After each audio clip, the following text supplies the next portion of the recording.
특별 대담입니다. 우리 여러분들이 너무 좋아하시죠. 김민수 최고위원 모시겠습니다. 최고위원님 어서 오십시오. 네, 안녕하세요. 반갑습니다. 안녕하세요. 반갑습니다. 네. 제가 정론일침에서 잠깐 전해드렸는데 한동훈 제명은 국민의힘이 단단해지는 과정이다. 이런 말씀한 것이 이제 보도가 됐습니다. 그 제명 조치 이후에 뭐 이런저런 뭐 당내 뭐 논란들이 좀 있는 것은 또 사실이니까 어떻게 보고 계신지요? 당이 단단해지는 과정이다라고 제가 말을 했는데 단단해지는 과정이라고 생각합니다. 그리고 이 정도 논란은 충분히 예상했던 범주 안에 있다라고 생각되어집니다. 네. 그리고 이게 뭐 갑자기 진행된 것이 아니라 저 같은 경우는 전당대회 때부터 당원 게시판 문제에 대해서 확실하게 짚고 넘어가겠다라는 말을 했었었고요. 그리고 마찬가지로 여기에 뭐 일부 당대표 후보들 중에서 한동훈 안고 가야 되냐 말아야 되냐라는 이런 질문에 안고 갈 것이다라고 답한 분도 계셨고, 네, 그리고 장동혁 대표는 분명하게 선을 그었었고요. 그렇습니다. 그럼 이런 의사 표현을 충분히 하고 당원들의 선택을 받은 지도부입니다. 네. 그럼 당원들과의 약속이기도 하고 이건 한동훈 개인의 문제가 아니라 당내 일어난 사건과 행위에 대한 문제거든요. 네. 근데 제가 이게 그 전당대회 때부터도 그랬고 그 전에도 저는 계속 한동훈 개인에게 초점을 맞출 일이 아니다 이것은. 네. 이 행위와 사건에 초점을 맞춰야 된다. 예를 들어서 이게 한동훈 개인이 아니라 만약 김민수가 했다면 이거 징계 대상 아니었겠느냐. 저는 윤리위도 안 가고 제명당했을 거다. 이게 지금 팩트 아닙니까 사실. 이게 기존의 국민의힘이라고 하면 힘 없는 사람이었으면 그때 당시 제가 그랬다면 이거 징계위원회 가지도 않고 이거 바로 제명당했을 거예요. 아하. 네, 그러면 지금 우리 당의 한동훈이 아닌 107명의 국회의원 중에서 어떤 누가 했더라도 그 사람들이 징계당하지 않았겠느냐. 전 다 당했다라고 봅니다. 네. 그 2024년 11월을 못 넘겼다고 봐요. 저는. 예. 그 해에 끝났을 것이라고 아하. 봅니다. 예. 자, 그러면 이게 한동훈이라는 사람이 팬덤이 있기 때문에 힘이 있기 때문에 개파가 있기 때문에 이 사람만큼은 징계해서 안 된다라고 하면 이것은 국민의힘이 기본과 기준과 원칙이 없는 정당이라는 것이다. 네. 그리고 결국에는 힘이 있고 권력이 있고 세가 있는 사람에게는 이 죄를 묻지 않는다라고 하면 이게 공정이 맞느냐? 이것이 원칙이 맞느냐? 그 이재명 것들하고 똑같아지는 거지. 그럼요. 그럼 이러한 기본과 원칙도 없는 정당이 어떻게 강해지고 국민의 신뢰를 받겠는가? 네. 예를 들어 제가 이 얘기도 참 많이 했습니다마는 정청래가 지금 민주당에서 인기가 많다라고 하더라도 만약에 정청래가 가족들 동원해서 특정 IP들에서 수천 개의 댓글로 이재명을 비판하고 이것으로 언론 플레이까지 했다라고 하면 이거 정청래 민주당에서 살아남을 수 있겠습니까? 살아남는 건 고사하고 민주당에서 엄청난 비판을 그리고 레거시 올드 미디어들에서도 엄청나게 비판했을 겁니다. 이거는요, 그 정청래가 아니라 그 누구라도 살아남지 못할 일이었을 거예요. 그러네. 이 행위에 집중해야 된다는 겁니다. 예. 자, 행위에 집중한다라고 하면 이걸 어떻게 커버 칠 수가 있습니까? 특정인 개인 한 명을. 지금 이 사람 한 명을 커버하겠다라고 해서 이 당내를 지금 또 비판하고 있는 세력들이 있는데 이들이야말로 자신들의 개인 정치를 위해서 활동하는 것이다. 이 사람들한테는 6.3 지방선거의 중요성도 없는 것이고 무너지고 있는 대한민국에 대한 우려도 없는 것이고 우리 당이 왜 이렇게까지 망가졌는지에 대한 성찰도 없는 것이다라고 저는 생각합니다. 그리고 지금 이것은 한동훈 개인을 처벌하는 문제가 아니라 당의 기준과 원칙을 세우는 문제였다라는 것을 다시 한번 강조드리고 싶고 저한테 누가 이렇게 묻더라고요. 당원들이 그토록 바랬던 염원 한동훈 제명이 드디어 이루어졌는데 어떻게 생각하냐라고 예. 저한테 묻길래 제가 이랬습니다. 우리 당원들이 바랬던 것은 한동훈의 제명이 아니다라고 생각한다. 우리 당원들이 진짜 바랬던 것은 한동훈 개인 한 명의 제명이 아니라 우리 당의 기준과 원칙이 세워짐으로 인해서 우리 당이 강해지기를 바라셨던 거다. 네. 이걸 염원했던 거다. 그래서 제가 여기 뭐 많은 유튜브들 나갈 때마다도 이야기했지만은 이 문제를 한동훈 개인에게 너무 초점을 맞추거나 한동훈 개인을 비판하지 말고 사건 본질에 좀 집중을 해주면 좋겠다. 네. 그러면 이 문제가 훨씬 더 쉽게 해결될 수 있다라는 이야기들을 많이 했는데 지금부터라도 이게 이 사건의 본질에 더 집중하고 이를 토대로 해서 더 강한 정당으로 나가는 계기로 삼으면 좋겠다라는 말씀 드리겠습니다. 네. 이 보수를 위장한 족벌 언론들 또 좌파 언론들이 연일 뭐 당이 뭐 내분으로 곧 쪼개질 것처럼 이렇게 자꾸 보도를 하고 선동질을 하거든요. 근데 제가 어제도 각 지역에서 지방선거 출마 준비를 하는 우리 자유파 정치인들과 다크호스에서도 말씀을 나눴는데 전혀 그런 거 없다는 거예요. 그리고 오히려 이 한동훈 제명으로 정말 알턴이가 빠졌고 꼭 짜내야 될 고름이 빠졌기 때문에 더 건강하고 더 활기 넘친다. 이런 말씀들을 지역에서 활동하시면서 다들 말씀하시더라고요. 당연한 게 아닌가라는 생각이 듭니다. 예를 들어서 특정인에게 이러한 원칙이 지켜지지 않는다라고 하면 이 다음부터는 이런 행위를 해도 처벌할 수 없는 거예요.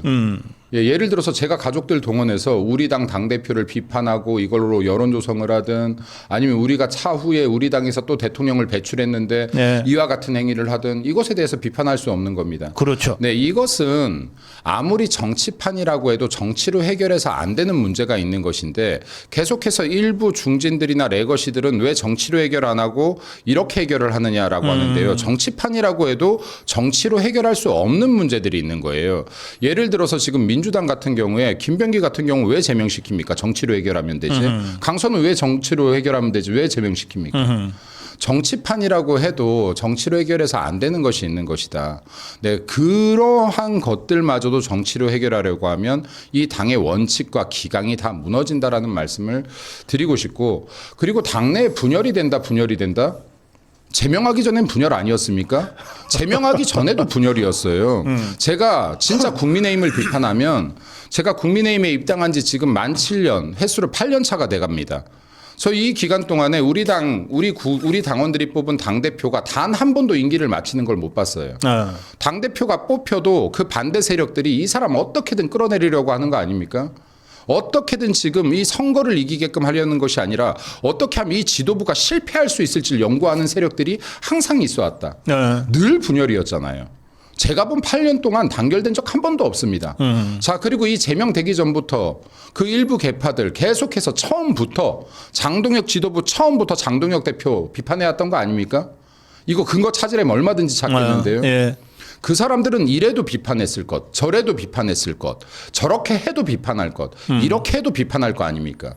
자, 그렇다라고 하면은 기준과 원칙과 기강이 없으니까 이렇게 비판 세력들이 항상 24시간 당을 비판하는 세력들이 당에 활개치게 되는 거 아닙니까? 네. 기강 잡아야죠. 원칙 잡아야죠. 네. 기준 잡아야죠. 예. 네. 그 개개인이 중요한 게 아니라 그 국민의힘의 질서, 당헌 당규에 입각한 원칙 이걸 세우는 것이 중요하다 이런 말씀이시죠? 그리고 이거 당대표님을 왜 비판합니까? 여기에 당대표께서 이 윤리위원회에 무슨 압박을 넣습니까? 윤리를 진행을 했습니까? 아니면 이 당원 게시판 문제를 시작을 했습니까? 당원 게시판 문제 제가 시작했잖아요. 네. 저를 비판하세요, 차라리. 그분들 비판하시려고 그러면 저를 흔드세요. 왜 여기에 국민의힘 당대표를 흔들고 있습니까? 여기 6.3 지방선거 이 진짜로 5개월뿐이 안 남았는 시점에서 이 짧은 기간 남겨놓고 지금 본인들이 하는 행동이 지금 국민의힘을 패배로 이끌겠다는 것이고 국민의힘 우리 당은 안중에 없다는 것이고 대한민국의 백척간도의 상황 안중에 없다는 거 아닙니까? 오직 내 개파만 살면 된다. 오직 우리가 추앙하는 사람만 살아나면 된다. 우리의 정치만 포지셔닝을 하면 된다. 지금 이런 거 아닙니까? 이거 본인들 한 번 정도는 되돌아보셔야 된다라고 생각합니다. 네. 자, 그런가 하면 뭐 그 와중에 뭐 요즘은 이제 정치인들이 다 SNS를 열심히 하니까 그러다 보면 이제 지지자들도 있고 비판하는 사람들도 있을 수밖에 없는데 그 배현진이가 한 비판인지 비판이라고 해야겠죠. 아, 너는 입 다물고 있어라. 이 댓글을 올린 분한테 그 프로필 사진에 가족 사진이어 가지고 그 사진에 있는 그 손녀로 추정되는 그 여자 아이의 사진을 박제를 해서 며칠간을 놔두면서 이 공격을 유도했어요. 그래서 실제로 공격이 이루어졌어요. 배현진도 지지자들이 몇 명 있는지. 근데 이거는 이 정당 차원을 넘어서 이건 거의 뭐 아동학대를 대놓고 저지른 것 아니냐. 뭐 분노가 좀 막 들끓고 있습니다. 이 문제는 당에서 어떤 형태로든 좀 처리를 해야 되는 문제 아닌가요? 지금 일단은 좀 안타까워요. 그러니까 지금 이게 네. 배현진 의원 같은 경우가 온라인 개인정보에서 온라인에서 개인정보를 공개해서 괴롭힘을 유도하는 행위들에 대해서 처벌하자는 취지로 지금 입법도 발의를 하지 않았습니까? 한 2주 전에 지가 그렇게 법을 발의했어요. 네, 그런데 이게 사실은 저도 SNS 하다 보면요. 네. 욕이 엄청나게 달려요. 아, 그럼요. 예, 욕이 진짜 근데 이게 그냥 단순한 비판이 아니라 저 정도가 아니라 정말 쌍욕이 달려요. 뭐 그리고 그렇죠. 여기에 가족에 대한 욕, 아이들에 대한 욕, 온갖 게 다 달리고 이게 욕설, 협박. 네. 예. 그럼 제가 이게 분노를 금치 못할 때가 있어요, 저도. 네. 근데 전 그냥 차단합니다. 예를 들어서 왜냐면 이게 건전한 비판이 아니라 욕설을 하는데 이것을 제가 야, 내가 같이 욕하기도 뭐하고 그렇다라고 해서 이 사람 한 명 한 명을 고소 고발하기도 그러고 그럼 이게 어느 정도 선을 넘었다 그러면 전 그냥 바로 차단해 버립니다. 이건 사람이 아니다라고 생각합니다, 그냥. 네, 네. 이거 우리 국민들이라고 하더라도 이게 정상적인 인격과 정상적인 판단을 가진 사람이면 이런 식의 비판은 하지 않을 거라고 생각하고 저는 그냥 차단 조치를 합니다. 네. 그리고 제가 정말 화가 나서 저도 댓글에 한마디 쓴 적이 있거든요. 예. 딱 2분 놔뒀다 지웠습니다. 그 사람만 보라고. 어허. 네, 그래서 너무 좀 댓글을 심하게 달아서 그냥 중국어로 제가 식사하셨습니까? 중국어로 남겨놓고 2분 후에 내렸어요. 그때 그 2분 사이에 캡처돼서 엄청 도는데 우리 지지자들은 엄청 좋아하셨고. 근데 그것조차도 제가 야, 내가 그날 밤에 좀 후회를 했어요. 야, 내가 화를 다스리지 못해서 비록 재치 있게 저도 식사하셨습니까? 정중히 물어봤지만 아니 밥 먹었냐고 물어보는 게 뭐가 어때서? 중국어로 했다. 이제. 글쎄. 그래서 예. 이제 그 뭐 한국인인지 잘 모르겠더라고요. 그 댓글 자체가. 그래서 뭐 중국어로 그 안부 정도 여쭈었는데. 저는 앞으로도 이런 댓글들 다시는 분들도 사실은 이게 건전한 비판을 넘어서 그냥 욕설을 하는 건 본인들의 인격 문제가 있다라는 거. 그리고 논리가 안 되니까 욕설하는 거거든요. 근데 이런 부분들은 주의가 분명히 좀 필요하다. 정치인들도 사람인데. 네. 그리고 또 하나는 정치인들이 이것에 민감하게 대응한다는 것은 또 이건 역시도 보기 좋은 모습은 아니다. 라는 말씀도 드리고 싶고. 그리고 배현진 의원에 담긴 댓글은 사실은 매운맛으로 보면은 네. 매운맛 아주 매운맛이 10이라고 보면 이거 1이잖아요 지금. 그냥 가만히 있어라. 아니 뭐 정도는. 욕도 없고 뭐 욕설도 비속어도 없고. 없어요. 네, 비속어도 없었잖아요. 근데 왜 반말하냐 이런 식으로 저 배현진이가 대응을 하면서 이게 일이 커진 거예요. 욕하는 사람 99%가 반말이에요. 99%가 반말입니다. 근데 여기에 이게 뭐 매운맛이 아니라 그냥 순한 맛 정도였던 것 같은데 이것에 대해서 지금 어린아이 사진을 이렇게 올렸던 것은 누가 봐도 부적절했기 때문에 이거는 지금 지지자들뿐만이 아니라 많은 분들이 이에 분노하고 있는 것이라고 판단되고 예. 이러한 부분에 대해서는 좀 뭐 발빠른 사과가 필요하지 않을까라고 생각합니다. 알겠습니다. 저는 사실 며칠 전에 한동훈 제명이 이제 결정된 직후에 이영풍 TV에서 제가 그런 말씀을 드렸어요. 한동훈 제명은 사실 뭐 손톱 밑에 가시 빼듯이 손톱 밑에 낀 때 빼듯이 그럴 정도의 문제다. 그보다 10배, 100배 중요한 것이 국민의힘의 새 강령에 이 건국, 반공, 산업화를 전면적으로 선언하는 것이다. 이거야말로 국민의힘이 정말 자유파의 정책 대표성으로서 정책 대표체로서의 정체성을 찾아가는 것이다. 제가 그렇게 논평을 했습니다만 아직 이게 뭐 최종 발표가 된 건 아니라서 저도 좀 질문드리기가 조심스러운데 이 문제에 대해서 다들 관심들을 갖고 있습니다. 사실 당의 강령 같은 경우는 당의 가치를 담아야 맞다. 왜냐하면 이게 정당이라는 것은 사교 모임이 아니고 이익 집단도 아니면 이것은 지금 한 나라를 끌고 가고자 하는 사람들이 모인 결사체이면서 이념 결사체거든요.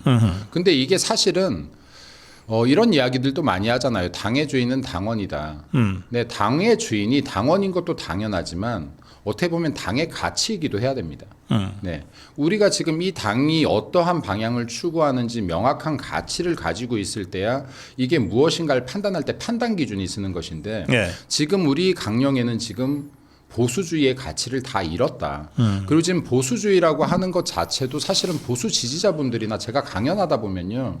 지금 당원 교육을 굉장히 많이 돌고 있지 않습니까? 예. 이거 사실 당협위원장님들이나 시도의원님들도 얘기 못하는 경우가 많아요. 보수주의에 대해서. 아하. 그럼 이게 보수주의라고 하는 게 옛것 지키자는 게 아니거든요. 네. 그럼 보수주의가 가장 추구하는 것은 개인의 자유인 것이고 개인의 자유를 가장 중요한 가치로 삼기 때문에 타인의 권리도 중요하게 생각하는 예. 것이고 그리고 이러한 것들을 지키기 위해서 강한 국방을 추구하는 것이고 그리고 시장에 있어서는 기업의 자유를 추구하는 것이고 그럼 이게 보수주의라는 것은 지금 굉장히 오랜 기간 동안 연구된 지금 정치 사상이자 철학인데 네. 사실은 진보는 철학 아니지 않습니까? 진보는 포지셔닝 아닙니까? 포지셔닝 것이고. 그렇죠. 네, 근데 이 보수주의 같은 경우는 진짜로 이 역사 속에서 연구되어지고 발전되어지고 현대 보수주의까지 이어온 것들인데 이러한 가치를 가지고 우리들이 지금 방향성을 잡아 나가야지 맞다. 그러기 위해선 강령부터 바로 세워져야 네. 됩니다. 그리고 특히 대한민국 보수주의는 세계 어떤 나라의 보수주의와도 다른 특색들을 가지고 있는데 그 중에서 건국이념이라든가 반공이라든가 산업화가 들어가는 거 아니에요. 예. 그럼 이런 부분에 있어서 제가 반공도 옛것처럼 마치 좌파들이 언제적 반공 하는데 언제적 반공이 아니라 지금 필요한 정신 중에 하나예요. 지금 우리는 여전히 지금 남북 분단 상황이고요. 그렇죠. 그리고 지금 우리나라는 지금 대륙으로 이어진 모든 곳이 민주주의 국가가 아니에요. 자유민주주의 국가가. 우리 둘러싸여 있다고요. 네. 민주주의 국가가 아닌 국가들에 둘러싸여 있습니다. 공산주의, 사회주의 국가들에. 북한, 네. 러시아, 중공. 네, 다 예. 둘러싸여 있어요. 근데 지금 이게 반공만큼 중요한 이 철칙이 있을 수가 있는가? 그리고 이제 뭐 산업화라는 단어 같은 경우는 저는 이거는 약간 좀 미래 세대에 맞게끔 약간은 좀 이렇게 손볼 필요가 있다라고 생각하는데 왜냐하면 산업화라고 하면 또 이게 국민들께서 너무 옛것으로 생각할 수가 있다. 예. 근데 뭐 4차 산업혁명 시대이니 물론 4차 산업혁명도 큰 범주 안에선 3차 산업혁명의 연속선에 있거든요, 사실은.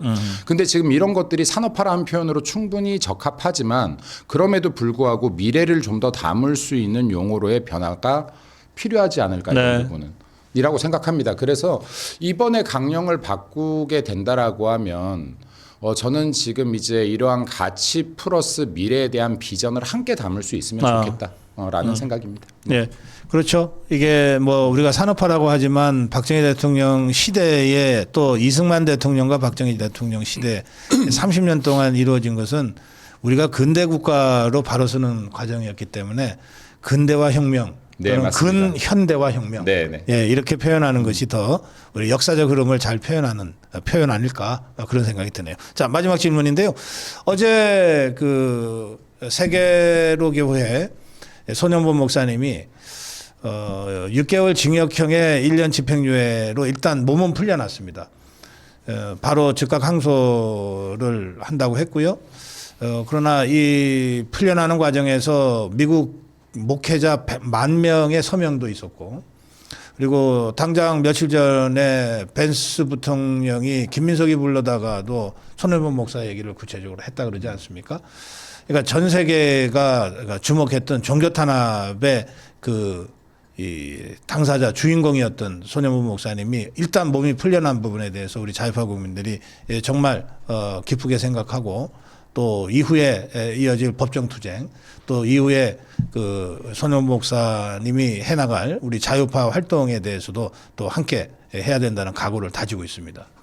우선 그 장동혁 대표님과 제가 세계로 교회를 한번 방문했던 적이 그러셨죠. 있고, 네. 저는 또 그 이후에 세계로 교회를 한 번 더 방문해서 또 이렇게 어떻게 보면 강연이라고 해야 될까요? 네, 이렇게 초청을 받아서 한번 간 적이 있는데 그 이유는 사실은 이게 한 정당의 대표나 최고위원이 지금 이와 같은 정치적 상황에서 세계로 교회를 찾는다는 거 굉장히 큰 부담일 수 있었지만은 그럼에도 불구하고 당시 우리가 생각했던 것은 대한민국의 종교의 자유가 이렇게 탄압받아서는 안 되는 것이다 네. 라고 보았던 것이고 손현범 목사님의 구속이 정당치 않다라고 봤기 때문 아니겠습니까? 네. 그리고 지금 이게 미국 부통령까지도 이런 언급을 했다라는 것은 세계 기준에서 벗어났기 때문에 언급하는 겁니다. 네. 네, 세계 시각에서 볼 때도 종교 탄압은 아니지 아니지 잘못된 것이지라고 보기 때문에 이러한 언급이 나가는 것이다 라는 것을 좀 이재명과 이 민주당 정권들이 좀 알았으면 좋겠어요. 이게 지금 우리나라가 얼마나 세계의 시각에서 벗어나고 있는지를 네. 알았으면 좋겠습니다. 그리고 이게 지금 선거법 위반이라고 하는데 우리나라에서 가장 최상위법 헌법 아닙니까? 네, 헌법에서 종교의 자유가 보장되어 있습니다. 네, 그리고 지금 여기에서 그 영향력이 있는 사람이기 때문에 이것은 안 되는 것이다. 라고 하면 여기 민주당 맨날 선거 때마다 나오는 연예인들도 안 해야죠. 영향력 때문에 이게 문제가 된다라고 하면. 네. 그래서 이게 법이라는 것을 잣대를 똑바로 내야 된다. 그리고 이때까지 선거에 앞서서 여기에 뭐 일부 신부님들이라든지 일부 종교에서 민주당 지지했던 경우가 얼마나 많습니까? 그런 처벌이 한 번이라도 있었습니까? 대한민국에? 네, 그런 것들이 지금 법치가 무너지고 있다. 대한민국에. 이 말을 계속 표현하는 것은 같은 법을 다른 사람들마다 따로이 적용하고 있기 때문입니다. 네. 법이라는 것은 만인의 평등해야 된다. 그래야지만 법치주의 국가라고 하는 것인데 법은 있으되 사람마다 그 적용이 다르고 처벌이 다르다라고 하면 네. 이미 이것은 법치가 무너진 것이다. 그리고 손연보 목사님 긴 시간 고생하시고 나오셨는데 진심으로 그 걱정이 됩니다. 여기 건강 꼭 챙기시기를 바라고 항소 가셔서 꼭 좋은 결과 있기를 저 역시도 응원하고 기도드리겠습니다. 네. 예. 우리 김민수 최고위원과의 대담이었습니다. 마무리 한 말씀 듣겠습니다. 네, 여기 그 고성국 TV 자주 나오고 싶은 곳인데 자주 못 나오고 있어서 죄송합니다. 그리고 고성국 TV를 통해서 항상 국민의힘 부족하지만 국민의힘을 많이 응원해 주시는 우리 지지자분들과 당원 여러분들 그리고 국민 여러분들께 항상 감사하다는 말씀 드리고 싶습니다.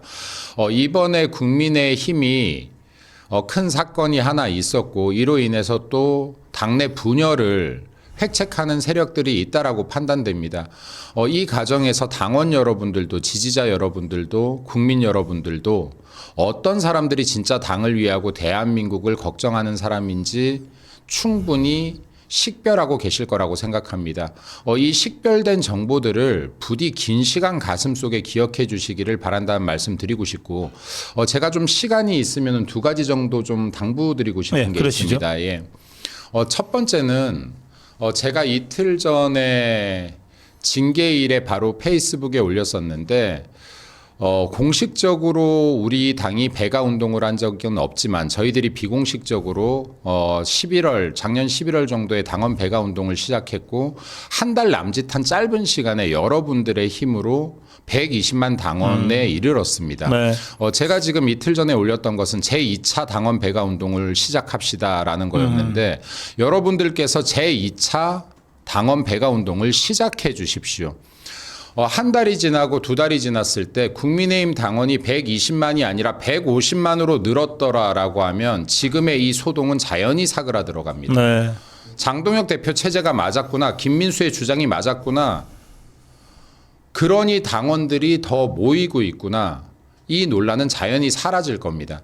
그리고 지금 더 많은 보수를 아끼시는 분들이 국민의힘을 아끼시는 분들이 대한민국 걱정하시는 분들이 당원으로 들어오신다면 지금 국민의힘이 더 순도 높은 보수의 가치를 세우는 단단한 정당이 될 수 있는 정말 절호의 기회다라는 말씀을 드리고 싶습니다. 지금 당원운동 시작해야 될 때라고 생각합니다. 당원 배가 운동 꼭 시작해 주십시오. 그리고 두 번째 당부 말씀을 좀 드리고 싶습니다. 우리 보수 진영의 많은 지지자분들께서 나는 여론조사는 믿지 않아. 그래서 여론조사는 안 받아. 라는 분들이 굉장히 많습니다. 근데 중요한 것은 나는 지금 유튜브에 사는 여론조사 믿어. 나는 길거리에 사는 여론조사 믿어. 자, 믿는 것으로 방향을 쫓아가시면 우리가 집니다. 여론조사를 여러분들께서 믿든 안 믿든 공식적인 채널 그리고 올드 미디어 그리고 정계에서는 이 지지율을 보고 앞으로의 전략을 짜게 됩니다.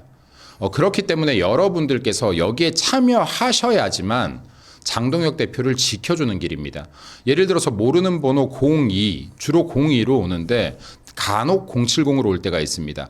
02나 070 여러 여론조사 기관들에서 전화가 올 때 반드시 받아주십시오. 다음 주에도 여론조사가 있을 텐데요. 여론조사 결과는 매주 발표됩니다. 다음 주, 다다음 주 우리의 지지율이 거꾸로 더 상승한다라고 하면 봐라, 장동혁 체제의 결단이 맞았다. 당원 여러분들의 결단이 맞았다로 결과가 결국에는 기론되게 됩니다. 그러니 여러분들께서 믿지 않는다라고 해서 여론조사에 참여 안 하시면 이것은 지금 현 지도부 체제를 굉장히 힘들게 하는 것이니 여러분들께서도 여론조사 전화에 적극적으로 응해달라는 말씀을 드리겠습니다. 네. 네. 우리 자유파 국민의 실천 행동 중에 하나로 적극적으로 여론조사에 임하자는 말씀, 그리고 150만, 200만 책임다운 시계를 열기 위한 2차 당원 배가 운동에 적극 나서 주십사는 부탁의 말씀까지 들었습니다. 네, 국민의힘 최고위원 김민수 최고위원과의 대담은 여기서 마무리하겠습니다. 고맙습니다. 감사합니다.